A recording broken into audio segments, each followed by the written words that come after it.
नेहमी त्याच भाज्या खाऊन कंटाळा आला असेल तर ही रेसिपी तुमच्यासाठी. अगदी 5 मिनिटात तयार होणारी चमचमीत आणि चटपटीत अशी रेसिपी. चला तर मग त्यासाठी आपल्याला 4 ते 5 कुरडया मोडून अशा भिजत ठेवायच्या आहे. त्यामध्ये पाणी टाकून 1 तासभरासाठी आपल्याला साईडला ठेवून द्यायचं आहे.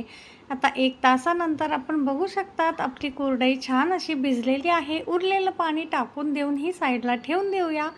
कढईमध्ये 2 चमचे तेल गरम करून घेऊन त्यामध्ये जिरे, मोहरी, हळद टाकून घ्यायची आहे आणि छान असं तडतडेपर्यंत फ्राय करायचं आहे. हे फ्राय झालं की त्यामध्ये 3 ते 4 हिरव्या मिरच्या टाकून घ्यायच्या आहे.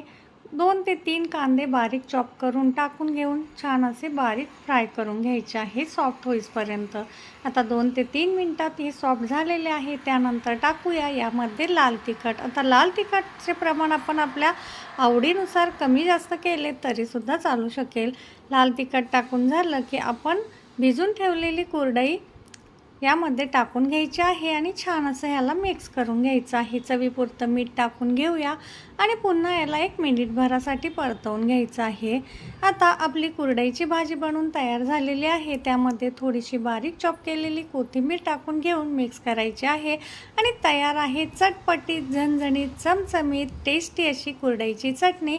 नक्की ट्राय करा रेसिपी. आवडली असेल तर चॅनलला लाईक, शेअर आणि सबस्क्राईब करायला विसरू नका. धन्यवाद.